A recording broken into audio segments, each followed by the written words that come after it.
Welcome to Safety Talk. Personal safety expert Pete Canavan shares his insights and interviews experts who provide simple and effective tips, techniques, and technologies to keep you safe and secure both online and off. Here's Pete. Hello and welcome to Safety Talk. I'm your personal safety expert, Pete Canavan. And today we're going to jump right in with, so where does it end? More senseless killings this weekend from deranged individuals. We want answers. We want solutions. We want to figure out what can be done to stop it. The problem is there is no one answer. And it's very, very frustrating because when someone gets it in their head that the only way to do, to have them do something of significance is to kill innocent people, it doesn't matter what they use as a weapon. The gun always takes the fall for this, but, it doesn't matter if it's a gun, a knife, a bat, or a car. We've even seen people, use vehicles to commit mass murder. But, it could just as easily be anything else. And the solution is not to ban the device. The solution is, there's a lot of different components to it, but the solution is to, first of all, pay closer attention to the behavior of these people. We're finding more details out about the one individual in Ohio, and he was doing some very, very disturbing things in high school. Why he wasn't monitored a little more closely is anybody's guess. But social media is a huge indicator of what people are thinking, how they're interacting, what they're posting, the groups they're with, et cetera, et cetera. The other part of the solution is to try and understand what it is that makes someone snap and go off the deep end, because this is a place that most of us just cannot fathom. We can't even begin to remotely understand this. And so with the case of the one and other individual from this weekend, the police actually were able to capture them. So maybe through some of that interrogating, some of the conversations, some of the information they may be able to glean from this individual, maybe we'll be able to draw some sort of picture, maybe some conclusions, maybe some parallels that might help us in the future, if nothing else. And then, of course, the third prong, I think, is to provide help to those who need it as soon as possible. People can be in various types of pain. It could be emotional pain. It could be mental anguish. It could be physical trauma. Most of us just cannot relate to that deep, troubling thoughts that may run through the minds of some of these people. We all have problems. We all have issues. We all have the stresses that life, places on us for one reason or another. But nobody has the right to take the life of an innocent person. So don't think it's not your problem, because it's all of our problem here. It could happen to anyone at any time. And if the tragedies that we've witnessed over and over have taught us anything, it's that no matter who you are, no matter what you're doing, no matter where you are, you have an individual responsibility to pay attention to the people, to the places, to the objects that are around you, so that you're prepared to move or to act or to fight in order to survive the unthinkable. Now, you're not being paranoid if you ask, what if blank happens when I'm at blank, right? What if an active shooter happens when I'm at the supermarket, right? You're just simply being prepared. You're enabling yourself with a potential solution that you can have at the ready. So when the unspeakable occurs to you or around you, you've already formulated an answer in your mind. So you already know immediately what you're going to do without having to think about, what should I do? We don't like to think about this, but seconds count. In mere seconds, people died. Many people died. And it could have been worse, but the bottom line is nobody should have died. Now, of course, there's nothing that can happen if a stray bullet comes through the wall and kills you. Obviously, nobody can do anything to stop that. But short of that, there are typically signs that we need to pay closer attention to in our very distracted society. And so pay attention to what's going on around you. Look for warning signs. It's better to be a little bit maybe more careful than not, because we see what happens when we're not. So stay safe, my friends. Now, our guest today has been in the security industry for over 30 years. He's performed in the U.S. military, in corporate America, as well as in private security. And his experience comes from his security functions as they are related to executive protection services, as well as event security, logistics security, and much more. He's highly regarded as an international leader in logistics security, as well as in risk and crisis management. And this gentleman has had the opportunity to develop and implement logistics security programs for large multinational organizations with high value assets. He supervised large security teams both in the US and abroad, and he's performed global audits for Fortune 50 companies.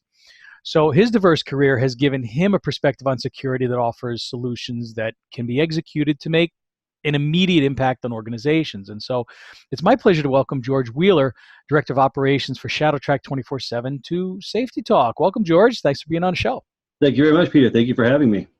Absolutely. You and I met at the ISC West conference out in Las Vegas back in April. Hard to believe it's been 4 months already almost. But I've been wanting to get you on the show so you could share your expertise on things and, with our audience, and also, talk a little bit about what's happened currently. But I want to start off talking about your latest project, which is something called Protecting Beacons of Hope. And, it's with a heavy heart that we do today's show, obviously in the aftermath of what happened over the weekend. But the show must go on, and we must do what we can do to mitigate these tragedies and educate the public. So tell us a little bit about that and how it relates to, I guess, it's churches and synagogues and places of worship. Absolutely. Thank you very much for bringing up Protecting Beacons of Hope, because as we see from what happened this weekend, how incidents can absolutely destroy a community. We've seen from some of these incidents that happened at houses of worship, how these individuals who go in to commit these atrocities, they're looking for soft targets, and they're looking for places they know they can go in and affect the most damage, the most carnage, I guess, if you want to put it that way. And houses of worship definitely fit that bill. We've had it in Pittsburgh in the synagogue this year, and we've had it in Texas last year, Tennessee. There's been a lot of shootings, and they just seem to be getting more violent. And you mentioned a few things in your monologue that are very important. It's not the device in which is used in the incident, because now it's not just an active shooter, it's an active killer. So right. You have to be careful, not just inside your facilities, but in your parking lots. And we'll talk about some of that today. But Protecting Beacons of Hope was really designed because there's so many houses of worship out there that they can't afford to bring in consultants. They don't have security teams, and they have to engage their communities to help them have security and safety awareness. And we want to give them the tools, the knowledge, and the skills they need, where they can bring people together who might have some security experience, or at least some safety and security common sense, and be able to take the information they receive from us to build an effective security risk management program. That's awesome, because, a lot of places, they don't have the funds. We've seen a lot of, churches, they're struggling with, membership. People have gotten away from religion in the past years. And I think a lot of that has to do with, particularly with regard to the Catholic faith, all of the scandals that have happened around, the sexual abuse by priests. Here are people that, the parishioners are supposed to be looking up. You're supposed to be teaching your children, these are holy people. They, they're close to God. They're, do what they say, they know what they're talking about, et cetera. But now we've seen that that's not always the case. And it's scary and it's sad. I'm in Pennsylvania, and there's a huge problem here. It's been in the news a lot recently. And I think that has a lot to do with it. So not only are they struggling with some problems inside the organization themselves in that regard, but now you've got dropping numbers of the people that are attending services. So if that's happening, you've got less donations coming in, you've got even less funds to run the parish, to do, the different things that you have to do to make it operate. And so that's a really great cause to look at and say, hey, you don't need to have, thousands of dollars extra every week to hire a private security detail to come in and police your parking lot in your church, because who has that, right? Exactly. So, so tell us a little bit more about the education standpoint. You bring the whole community together. How does that work? There's a little bit more information there, maybe. Sure. One of the things we want to do is we want to provide a lot of the information online. We have a website that they can go to, and they can join a community, because ultimately community is where a lot of the information will be gained by these individuals. Also, when you have community, your area, it may not be something as devastating as an active shooter situation. It could be a flood in your area. And then if you've never had a flood in your area, and I don't mean 2 inches of water in your basement, I'm talking a couple of feet of water in your facility. If you've never had that happen, you'd want to have somebody you can reach out to and then ask them, hey, you were in the Midwest this year when they had the massive floods. How did you recover from this? Obviously, insurance plays a part of that, but the reason the whole program is called Protecting Beacons of Hope is because we look at organizations that are really beacons of hope within your communities.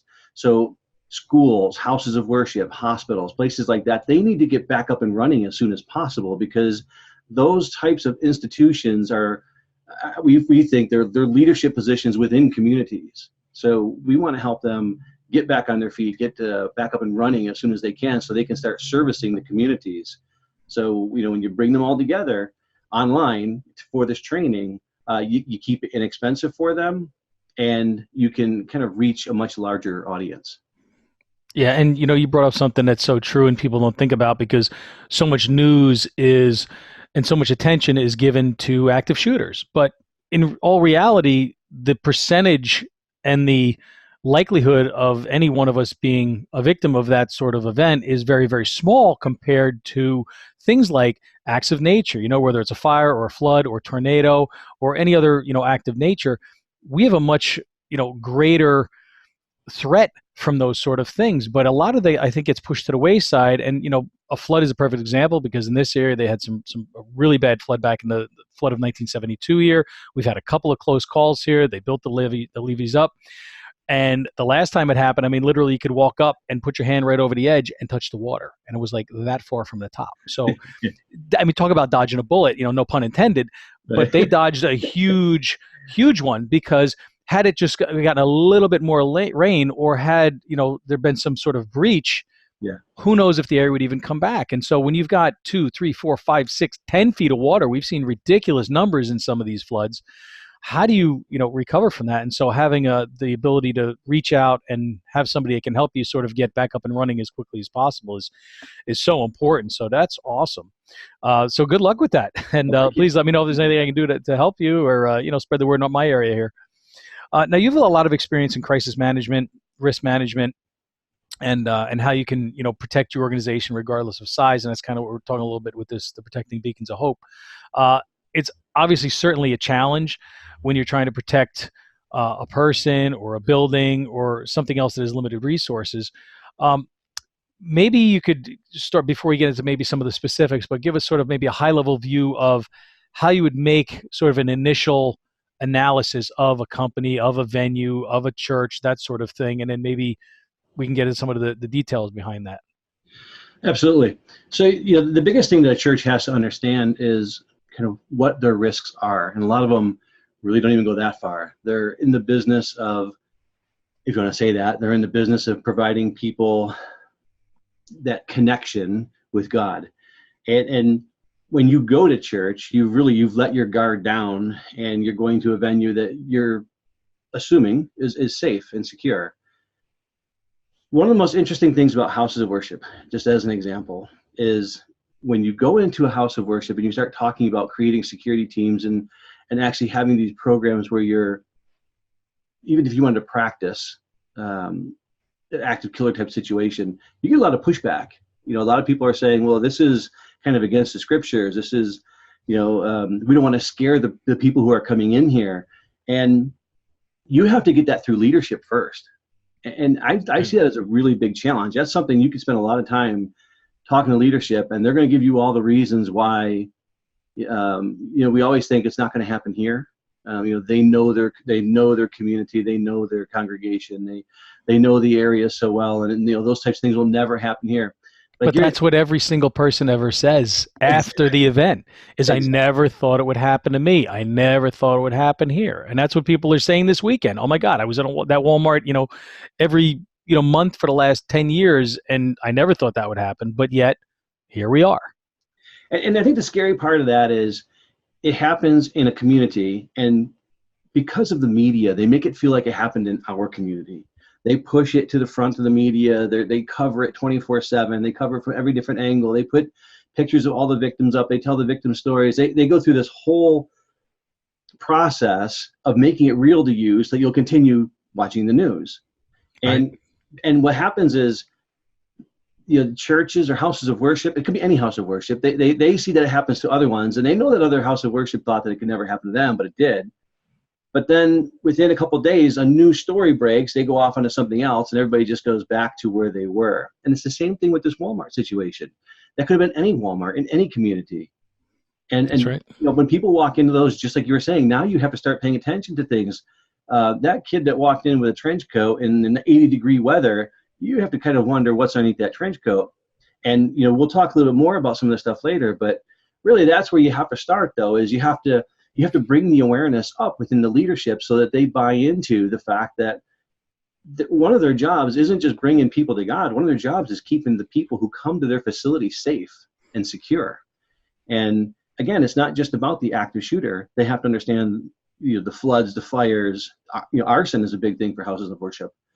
There's so many threats, and so much attention is given to the active killer, active shooter scenario, and not enough, I feel, is being taught, as I said in the beginning, about individual responsibility. Hey, you're coming to my facility. I don't care what that facility is. You could be coming into my business. You could be coming into my church. You could be coming into my whatever.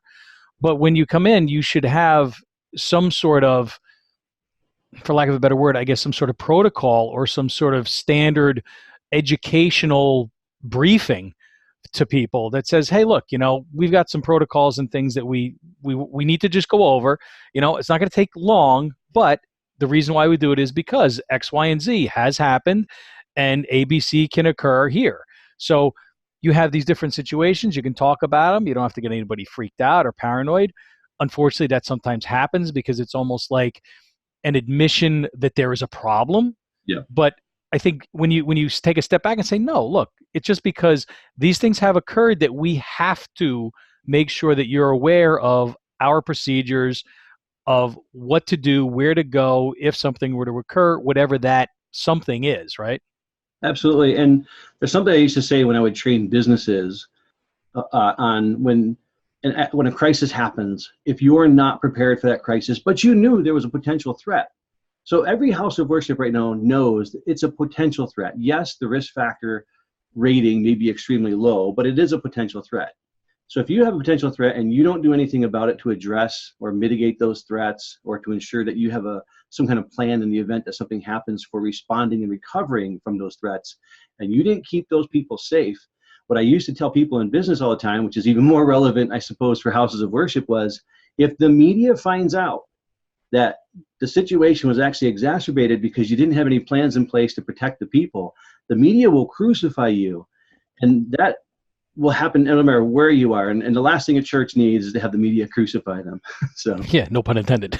No pun intended. Yeah, it's true, because in fact, I said something very similar recently where when one of these events, I'm just going to call them events, happens at a school or at a church, we tend to say, oh, the poor victims, they didn't, they couldn't help themselves, etc.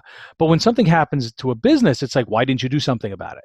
Exactly. And so the responsibility is weird. It flips from one to the other depending on where that event occurred.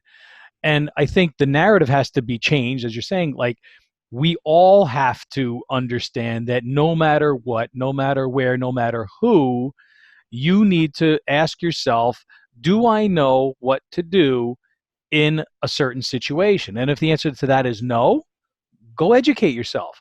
Get some answers. Talk to somebody. And if you can't get answers at your company or your church or your business or your whatever, your school, then you need to, sort of get other people to back you on this and say, hey, look, we're concerned. We don't know what to do. Somebody tell us what to do. What should we do? What could we do? Is there something we could do? And then take it from there. Absolutely. Now, where is it that most companies fall short in this process, in their risk planning, in their crisis planning? Because we've seen them fall short. Some do great jobs and, they go over the top and they drill and drill and drill. And you were being somebody who were in the military, thank you for your service, by the way. You know that training is everything. And when you train and you train and you train, and when something happens, the training kicks in and you can get through whatever that happens to be. So I don't know if maybe that's where you want to go with this, but where do you see that most companies are falling short here. No, you're absolutely right on that. The number one area where I see organizations fall short consistently is they don't have engagement, right? They may go out there, they may create some crisis plans, but they don't actually practice them. And that is a big part of having those plans. Now in the military, that's all we did. I mean, when you were out on post, we practiced every night, but we were talking about some high level scenarios. It's kind of fun sometimes to do those real, they're less likely to happen, but they're kind of fun scenarios to run through. The Russians just jumped over the fence, and what are you going to do? You always play that what if game. But yeah, because you get a rush and the adrenaline's flowing and the endorphins, and it's a little bit of an excitement, but yet you're in a controlled environment and it's training. Yep. So absolutely, engagement is the biggest thing that I see organizations fall short in. And it's not just engagement from the reason I think that organizations don't train a lot is because they don't have that buy-in from the leadership. Yes, leadership knows that they have to have these business continuity and these crisis plans, and they have to have risk, especially enterprise risk management. But you see a lot of CEOs, especially of larger organizations, they see their responsibility as growing that company. They're responsible for the profit of that organization. They're responsible for value back to the shareholders. And you're hoping that they're not thinking this way, but for some of these large organizations, if somebody comes to my facility and actually does something dangerous, I'm protected because I probably have an executive protection team that's going to keep me safe. And some CEOs are like rock stars or athletes. They have very large egos, so that's who they're most concerned about. We would like to think they're more concerned about their employers or employees, but if you don't get that buy-in and that engagement from those CEOs, you're going to end up with a plan that has no substance. The employees will know right away whether or not they're valued. I think when top down, it's not engaged in. And that's scary because, they might be thinking, I hope the stock doesn't take a hit, You're right. You're absolutely right. And one of the worst things, I think, you remember the BP crisis, the Deepwater oil spill? Yep. And the CEO famously said, I just want my life back. Yeah. I mean, good luck. There's a classic example of a CEO that's more concerned about himself than he was about the event that was actually occurring. Yeah, that's unfortunately a good example. So for safety and security professionals, people that are out there that are trying to protect different venues, different establishments, whether it's sports arenas, whether it's churches, whether it's businesses, whether it's stores, retail, whatever, what is the biggest key to success for those people? Is it the training? Is it the planning? It's actually, I believe, it's your network. As a security professional, we're being asked to do more things with less people around us. And what ends up happening is, I see this in organizations, especially some of these pharmaceutical companies that I work with daily. They started out with a team of 10 people that, you'd go to their offices and you'd meet with them. And then over the last 10 years, that team of 10 people is down to 3. And when you talk to those people who are in corporate security, they actually have more responsibility with less people. Your network becomes so important because you can't be the expert at event security and every other, cyber security, and you got physical security, but then you got fraud, and you got everything else that's being thrown at these individuals. If you don't have somebody you can reach out to, if you don't have a good network that you can just reach out and say, hey, I need a little assistance here. My company's having this large event. I've been tasked with organizing the security for it, mostly because there's nobody else around here to do it but me. But, can I get a little help from my network? And if you don't have that network in place, you're going to struggle greatly because you can't be everything all the time. But also, I have a famous saying also because I'm the director of operations for Shadow Track 247, which is a logistics transportation company, security company. And we always say, if calling 911 is your crisis response plan, then you're in a lot of trouble. So if you don't have a network with law enforcement and you can't get a response if something gets stolen, even if you're at a house of worship and you don't know your local law enforcement, you haven't invited them in to see your facility in case they have to respond, then not building that network is going to be your biggest detriment. So from what I'm hearing, really what most security professionals in any capacity should do is be making sure that they're reaching out to those who would be involved in any sort of crisis and establishing that a relationship and getting to know them, letting them know what their plans are, maybe getting them a copy of their plan if they have one, or bringing them in and helping them, develop that plan, or bringing in, some outside help that does this sort of thing, that can come in and objectively say, okay, here are where you have some vulnerabilities, here are where some things should be hardened, here are some things that you need to look out for. Absolutely. Right? Your local network is absolutely everything if you're a facility manager or something of that nature. And then the more responsibility you have on a broader scale, regional, global, national, whatever it might be, then your network needs to expand relative to your responsibilities. That makes perfect sense. The bigger you are, the bigger your network needs to be. Absolutely. Interesting. Now, we can't think of everything, right? Things are always, there's always something that's going to be overlooked. What is some area that you would say, based on your experience, is something that's often overlooked that we could maybe hone people's attention back in on?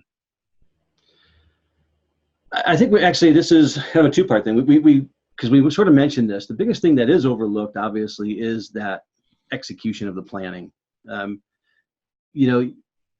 you go out and you create those plans and you don't execute them, I had an individual who came to one of my trainings, and he went through the entire training. When he went back to his organization, he knew that he was tasked with, the reason he came to my training is he was already tasked with creating the risk management crisis response plans for his organization.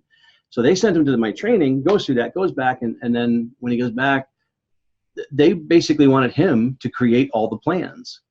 And each organization, whether it's operations, sales, customer service, they would just kind of come in at the end and sign off on their piece of that. Right. So, what's overlooked is how do you get everybody involved in those plans? And everybody's busy. And we realize that risk and crisis management is generally something that everybody thinks is somebody else's job. But in truth, we always say this in security is everybody's responsibility. Well, in a sense, risk and crisis management planning is too, because if you don't know what your role is in a crisis, then you're a victim. And everybody has to get that through their head. No, that's a great statement right there. And part of what I do in the cybersecurity realm is helping businesses create cybersecurity program development and risk planning and analysis in that realm, because as an IT consultant for so many years, I've been doing a lot with IT. And as we've seen over the last, decade or so, things have gotten a lot worse. These threats have gotten worse. The cyber criminals have gotten a lot more crafty. They are figuring out all these different ways that they can infiltrate networks. And the biggest one of them is basically by fooling people, right? I mean, it's the human component of it tends to be the breakdown. And so if you're not being educated about how you can be fooled or tricked by somebody, it doesn't have to be something on your computer. You could get a phone call and somebody pretends to be from another division, and they start throwing all these names around because they just went to the website and they read everybody on the board of directors.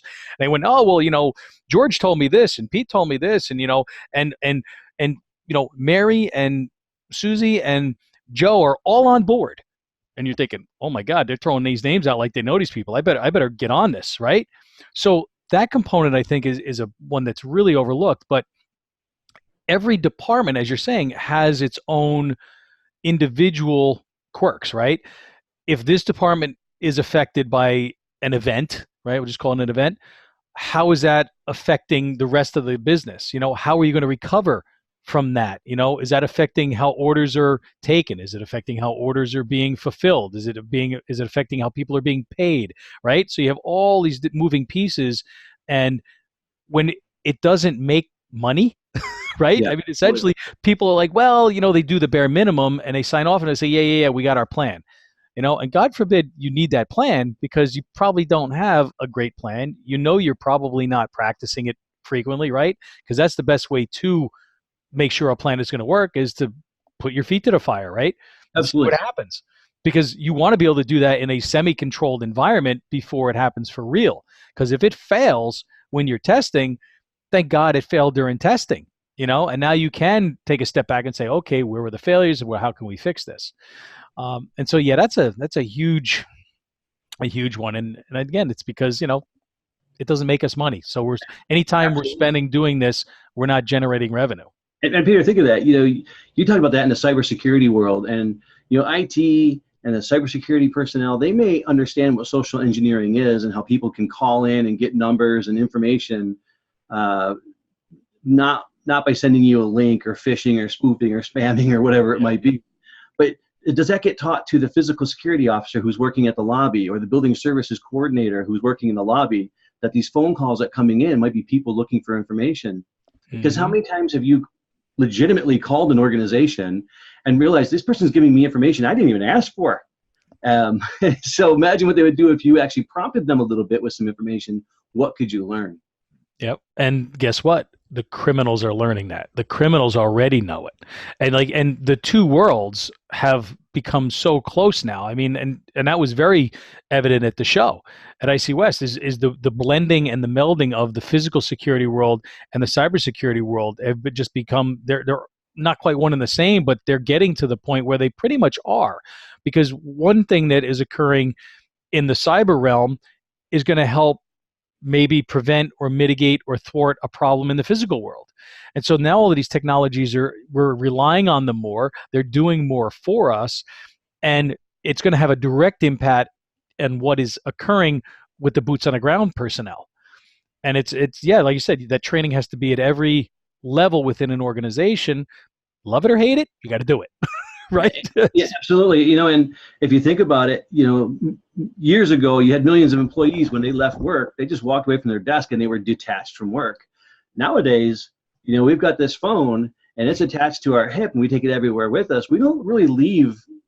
Well, okay, so there are millions of employees who don't really leave work anymore.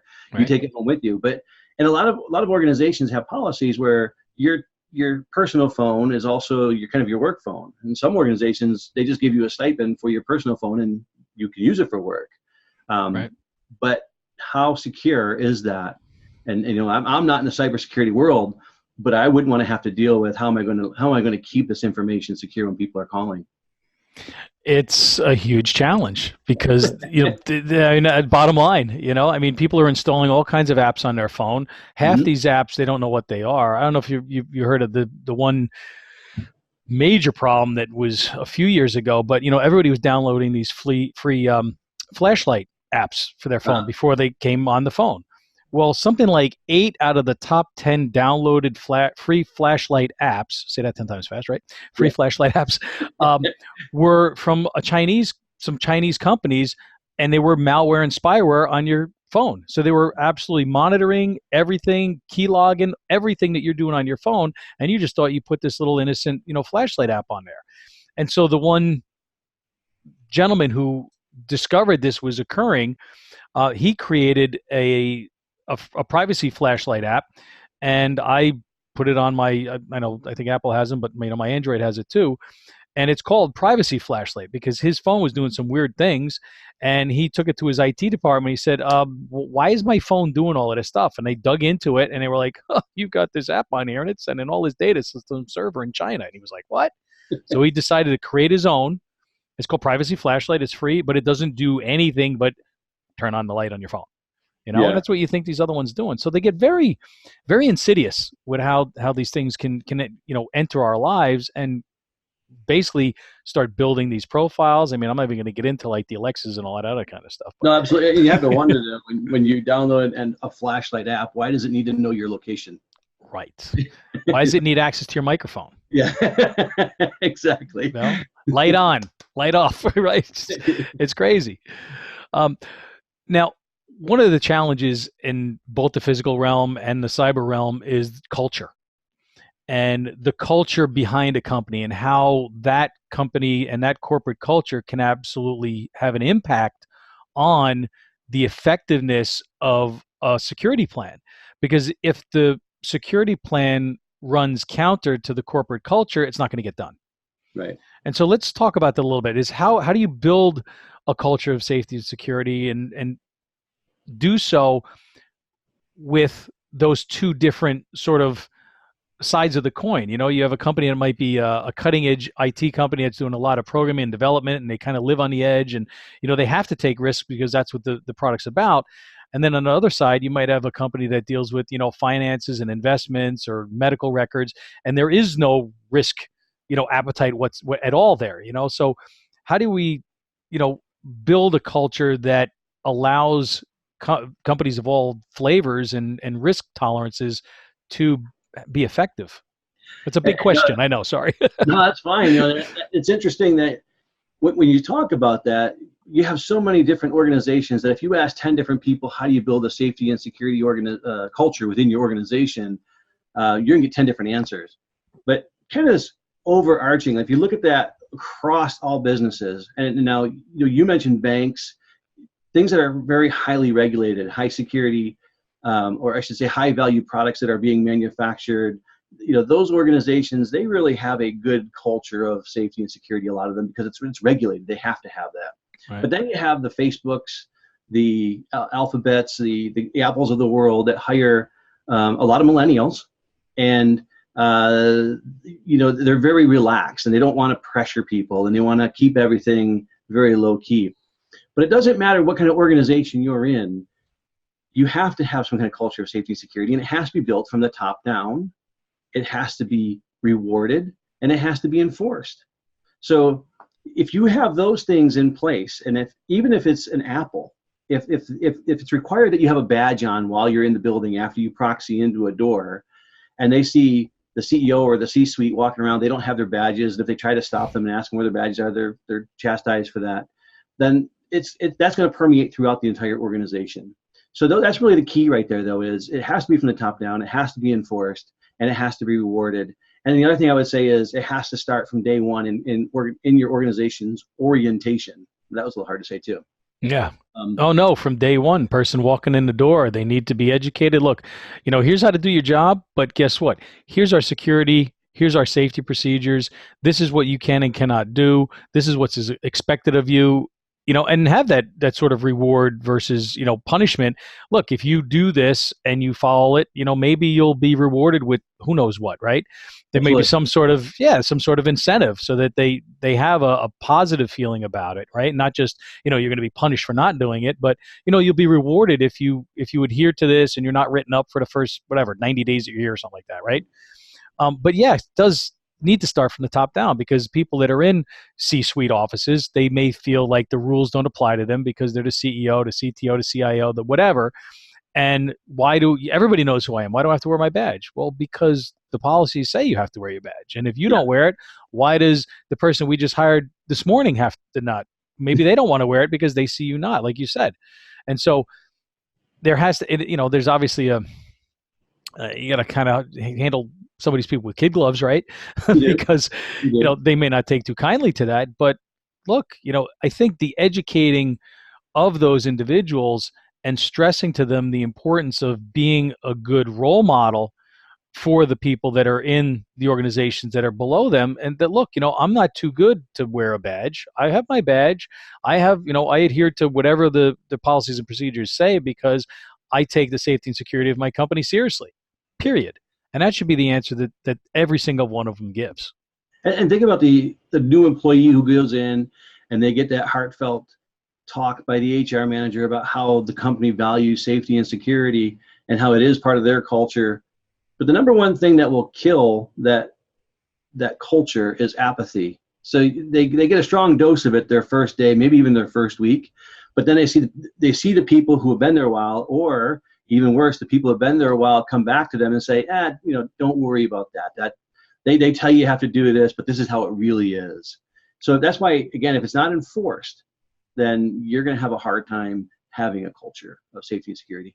So how does a company show that to the employees? One, you have to make it part of your mission. I think, you have to tell employees that you do value this, and it has to stay kind of upfront all the time. One of the things when you look at how do you prove that you value safety and security is you put it in your mission statement. If you put that in your mission statement and you talk about it, and whenever you have company communications, you're reinforcing it, then you'll have a good culture with it. Excellent. Yeah, the vision and mission of the company are huge when it comes to establishing that corporate culture because that's what defines it. And so Yeah, by defining it adequately and making sure that there is that component of safety and security somehow intertwined within that, and then like you said, like reinforced through every different company communication comes out, the company newsletter, maybe you have like a safety corner feature in your newsletter, whatever it is, it's always in the back of people's minds that, hey, it's my responsibility to make sure that things are being done that are safe, that nobody's being put into situations that are uncomfortable or dangerous or or worse. So yeah, it's a tough thing to do, especially when people don't like to talk about it. absolutely. It's funny. I say reinforce it. When I say that, a lot of people think, oh, that means you have to discipline people if they don't do it. Well, there is positive reinforcement too. And that's why I say put it out in the company newsletters and keep it in the forefront, talk about it at all levels of the organization, show that you value it. And then that'll catch on within your organization. So let's talk a little bit. We're cranking through this here. What concerns you from a societal standpoint about the trends that are out there and the ability or inability to be effective at identifying the risks that are out there today? You alluded to this in the very beginning of this podcast, and that was people are so afraid now of offending other people. You're afraid of asking questions, and that's the number one thing that really concerns me about society today. And when you look at a lot of airports in other countries, they'll do behavior analysis, and I know we do it in our airport too. Mm-hmm. But try to do that in your business, or start talking about these things in public. People are saying, "Well, you're offending me. You're grouping me with these other groups of people." There has to be some level of profiling, though. I think within every organization or in public. When I'm out in public, I'm always asking questions, and I've lived in a lot of different countries too, and haven't always lived someplace where it's safe every day either. So, the military, one of the best things the military does for you as a 17-year-old kid going in the military is they get you to start asking that what if question everywhere you go. And they show you lots of movies of, military guys getting hijacked, in foreign countries. Mm-hmm. So they really ingrain that into you. But I brought that home with me. I don't go to a restaurant and put my back to the door still to this day. And it's not because I just this establishment has never had a problem. The people who come here they're awesome people. They would never do anything like this. I'm not profiling anybody. I'm just being safe. I have good security awareness. I think the biggest thing with this now that I'm seeing, not only are we afraid to ask questions, but look at our political environment and our political rhetoric these days. Every time a politician is asked a tough question that they can't answer, or they're getting backed into a corner, the first thing they yell is, "You're being racist," or "You're being a bigot," or whatever it might be. And when the media gets a hold of that, they want to push that into our faces, and they want to run with that also because they're trying to sell advertisement. And that's becoming a real problem for the public, because when they see everybody else doing it, guess what everybody's doing in business now? If you have a person who's not performing well at work and you want to bring up their performance to them, you're being racist. It's becoming insane. It absolutely is becoming insane. I don't know what is going to happen to change or to stop this or to flip this the other way, because it's getting completely out of hand, because nobody wants to admit that they aren't perfect. Right? It's like why are you yelling at me? Why are you singling me out? Why, and this whole deflection of the real issues, right? Like we're seeing in politics, right? The name calling starts up. And no, I'm not calling anybody a name. It's like, here's a question, here's a problem. Can't you give me your take on the situation? And people don't know the answers, but if they don't know the answers, they're afraid to say they don't know the answers, right? Because at the risk of maybe looking stupid or ignorant or ill-informed or what have you. And so they just ignore it. They call names and they say that the person is being, like you said, being racist, being a bigot, being whatever. And it absolutely makes you insane, because that is not the case. It's a cop-out. They're not dealing with real issues. And I think a lot of people today, talking about hitting them with kid gloves, I was talking about, right? We have to do that with a lot of these employees today. If you hire somebody for your business and they're not performing, and you write them up and they still don't do their job and you try to fire them, holy cow.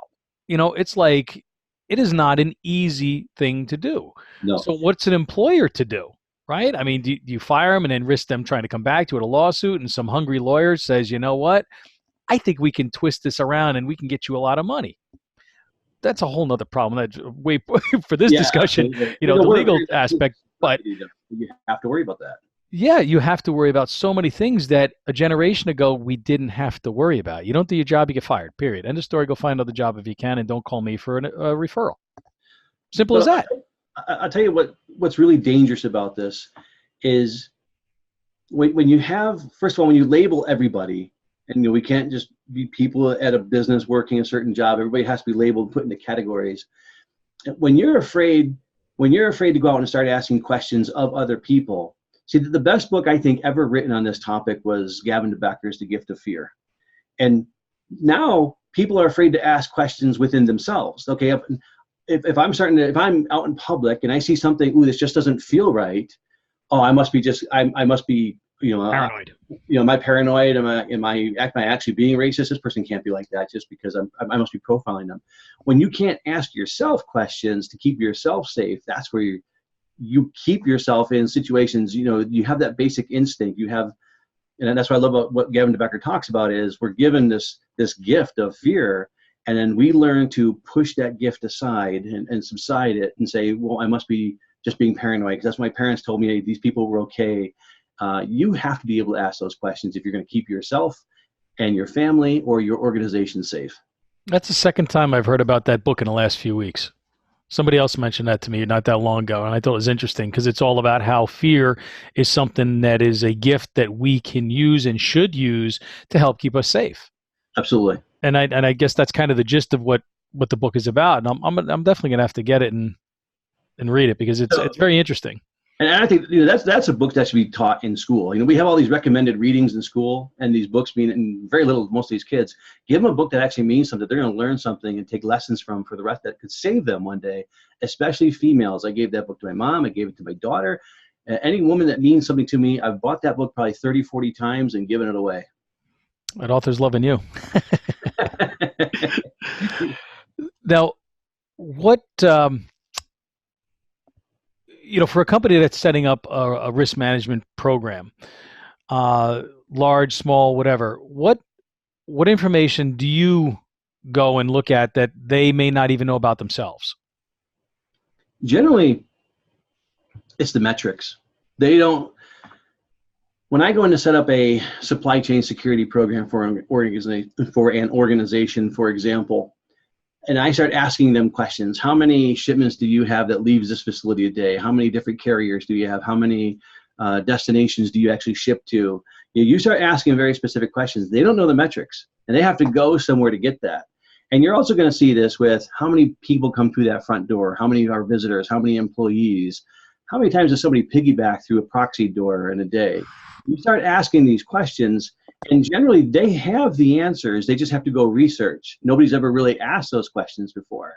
And when you start asking those questions and they start giving you the metrics behind, or I should say the data behind these questions that you're asking, you can do so much with that data. And when I learned this a long time ago, and that was a manufacturing facility that was bringing drivers in. We had 2 security guards at one post. Well, the manufacturing facility, as they sometimes do, it kind of morphed and changed, and we still had 2 guys at one post, or 2 security guards at one post. And then there was another door that used to only have 1 person. Now that was super busy. But if we didn't know the volumes of people coming through those doors, we were able to go back to the organization and say, okay, look, this is what we've done. However, we need to change all this. But people who don't know, that kind of information, they can't make the changes. They can't grow and kind of balance out their organization because, and you're probably going to see this in cybersecurity a lot, because in order to make changes, especially if if you're, I always say if you're building an app or something, if you don't tell the coder exactly what you want, or if you don't have the data, or if they can't extract that data from somewhere, they can't give you what you want. Right. No, it's so true. And to have the information to make an informed decision, that's what you need. And if you don't have it, well, you better go get it. You better figure out how you can get it so you can begin to track it, and so you can start to make those informed decisions that are going to make a difference. Because otherwise you're guessing, right? It's like, well, I think we got more going over here, and I think this is what's happening because that's how it's always been, and I really didn't see anything different, right? And then you go down and you start analyzing footage and punches and traffic and, every other metric that can be measured related to the situation. And now you can come back and it's like, oh, okay, now we have the hard numbers. Now it's like, all right, now it becomes a much easier process. But to get to that point isn't always easy, right? It's not. But you have to have somebody there who knows the questions to ask. Right. So what is the first step? So what would be the first question or the first step that that an organization could take to begin improving their safety and security programs? They have to know what they're trying to achieve. That's the first thing they have to know. Begin with the end in mind, kind of? Exactly. Well, there you go. Yeah. Start with the end in mind. When you know what you want to achieve, now you can kind of work backwards from that. But you actually, once you know where you want to be or what you want to achieve, you can come all the way back to the beginning and say, now we need to know where we are. So let's conduct that security audit. And once you have that audit, now you start to collect that information. And now, in a sense, I guess if we took this in our personal lives, we can say, look, I'm a little overweight. I want to get down to this weight. So I know where I want to go. Now I come back and do my self-assessment. What made me at the weight I am? What do I have to eliminate from my diet, or what exercise do I have to, whatever it might be. Sure. Not to take that on a larger scale for a business. Now okay, we had 42 accidents at our facility in this year. We need to bring that down to 0. How are we going to do that? So now you know what your goal is: 0 accidents. Now come back and do an audit and find out what was causing those. Get to the root cause of what was causing those accidents, and now you can put into place a better plan that's going to get you to where you want to be. Makes perfect sense. Well, we're running out of time here, bud. So what is we'll kind of end with a couple things. So what do you see as the future for risk and crisis management right now? I think the future's here. It's just going to get refined a little bit. When I look at the future of risk and crisis management, it's collaboration, and it almost goes back down to your network again. It's having the ability to collaborate, to get information to help you make better business decisions, or in a crisis, to be able to make better decisions about that crisis. And in our global society, you have people in the U.S. who are responsible for regions around the world, and if you have a manufacturing facility, or it doesn't really matter what it is, a supplier coming out of Indonesia, but you don't have any network or any way to collaborate in Indonesia, and all of a sudden they have an earthquake, which happens often, maybe even a tsunami, but you don't have anybody to contact there except for that one person they gave you as your POC. The one thing you'll find with organizations is we put together our crisis plans, and in our crisis plans, we assign people roles that they need to facilitate during an actual crisis. So let's say you have in Indonesia, you have an earthquake plan, because it does happen regularly there. And in your plan, all of a sudden you actually have an earthquake. That employee that was supposed to be your POC, who's supposed to be at work, I guess, 24/7, they were actually home when it happened. Now they have a personal crisis going on also. They don't really care about that business at that moment because they have to take care of their family and their livelihood. Right. And now you can't get a hold of your POC, and you are completely blind to what's happening out there. You can't get answers, therefore you can't make good business decisions. And as a security professional, you can't even, one of the things that we are as consultants, as security practitioners, you can't even advise operations or the C-suite or anybody else what actions to take, because you don't have the information that you need to make any kind of decision yourself. So what do you do when you have a situation like that? Is you go to the news, or you try to get your information from the internet, getting it on the ground. Exactly. So you take the Thailand coup and the government coup a couple of years ago. When that happened, you had the media, which was, of course, the media will always sensationalize things, make it worse than it actually is, because they're trying to sell advertisement. But you also had social media, which was being very disinformed because the protesters wanted to make it sound like their cause was huge. So they were actually putting a lot of misinformation out there too. But a platform like the International Crisis Room 360, there was people in Thailand who were conducting crisis calls, so you could get real information from people on the ground that said, they're bringing food to the protesters. It's actually quite peaceful. Every now and then there's a skirmish, which kind of just is for media more than anything else. So tell us a little. I'm glad you mentioned that. Tell us a little bit in the last couple minutes here about International Crisis Room 360, because that's how I've been interacting with you and some other people on there. Let our listeners know a little bit about that. So the International Crisis Room 360 was originally designed because a couple guys were at a conference and a major event had happened in Asia, and they each realized that they each had a little bit of information, and if they could just all get together and share that information, it actually led to some valuable information that allowed people to make, again, good business decisions. So they actually built a job board, because this was in 1998. And then they just shared information kind of on a board. But it evolved into a website now where people can get in there. They create groups. When a crisis actually happens, they can create a crisis room. And now anybody can start sharing information. So let's say I have an international organization and I've got people in 4 different countries in Asia, 2 different countries in Europe, and Africa, and South America.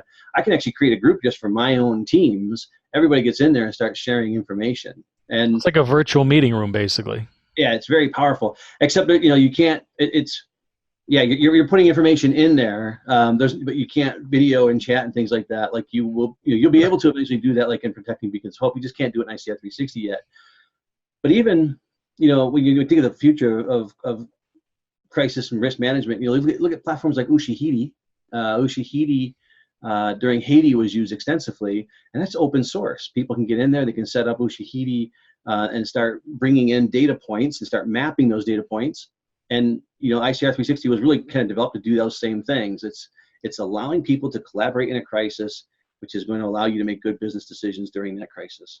And kind of leads right back to what you said initially, which is, networking is getting everybody together that is able to help, solve the problem, solve the crisis, get through the crisis, whatever it happens to be. Absolutely. Because everybody who's on ICR 360 is generally some kind of risk management, a crisis professional, a security professional of some kind. So there's just a wealth of people all in one place who can give you information that you need. That's awesome. So if our listeners are interested in learning more about you or ShadowTrack 24/7 or Protecting Beacons of Hope, where can they go? You can, one thing I have a very extensive LinkedIn network, so you can always reach me on LinkedIn at George Wheeler. I think it's linkedin.com, however it might be, /George P. Wheeler. And then, but I'm almost at the 30,000 max, so some people might just have to follow me. But, I've got a Facebook. I have a Facebook page. It's Facebook /George Wheeler or George Wheeler Jr. Sorry about that. I'm not sure at the moment. I'll put the links in the notes, so that's fine. Okay. People know how to get a hold of you. And you'll be able to get a hold of me at protectingbeaconsofhope.com or ICR360.com also. So any last thoughts for our audience today? Yeah, it's not just our organizations that need to be aware of risk and crisis plans. It's every individual, because of the things that happened this weekend. I probably would have said something different if we'd have had this call last weekend, but being what the country just went through in a sense, but we'll never take away from what those local communities actually feel in Dayton and in El Paso. But when you see kind of the viciousness or the violence that one individual can bring to a community, everybody has a responsibility to do something. Again, I think I said it earlier, if you don't know what your role is in a crisis, then you're going to become a victim. And that's why even when I'm walking around a mall or somewhere else like that, I'm always kind of looking like, if something happened right now, what would I do? And you don't do that all the time. Obviously, sometimes you let your laurels down. And some people even start thinking, well, I'm a security professional and I have all this training and I've got my sidearm, I've got all these things, so I know exactly what I would do. But your role changes, and you have to understand this. Maybe I'm at a restaurant by myself. My role could be different than if I'm there with my children or if I'm there with my wife. My role no longer is, I'm not going to if somebody starts shooting, I'm by myself, and if I'm within distance, if I have an opportunity to try to do something to eliminate that situation, I would. But if I'm there with my wife and kids, I might be looking to get them out of harm's way first. Absolutely.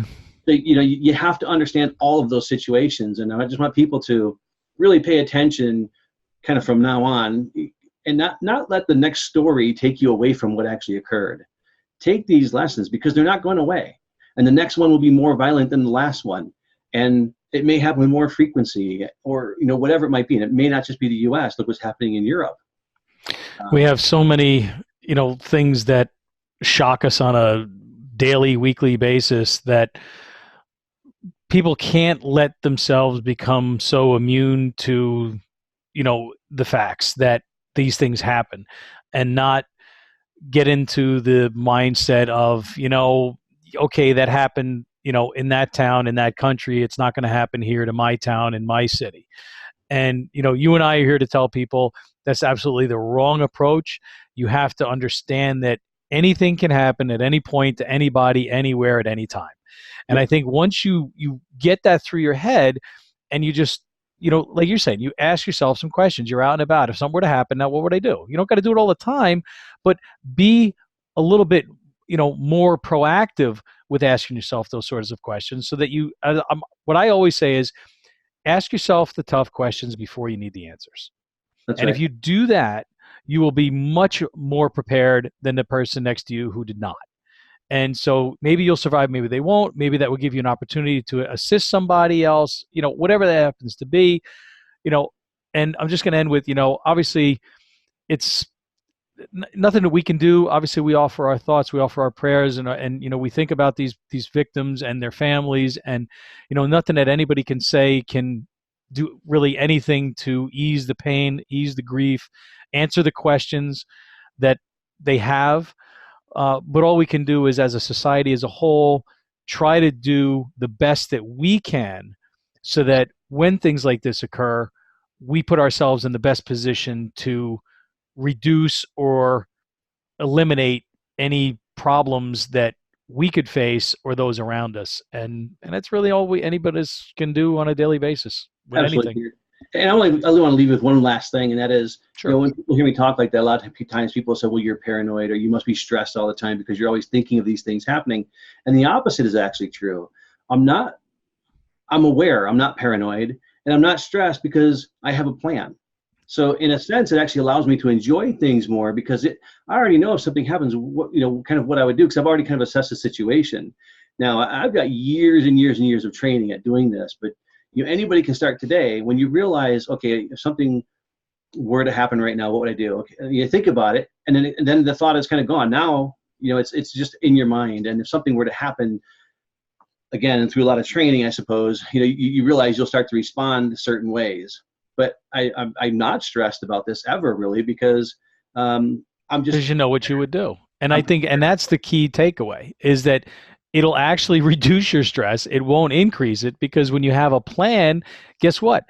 Your fear is reduced, your stress is reduced, you know how you're going to do it. It's like training for anything, or it's training for a marathon, or whatever it happens to be. If you train for it, you're going to know what to do when the time comes, and you forget about it until that happens, right?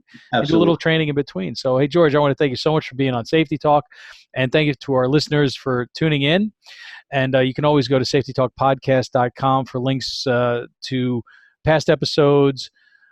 We also have safety information that we call from a lot of different safety sources throughout the day. So there's always up-to-date information on that. And until next time, everybody, stay safe.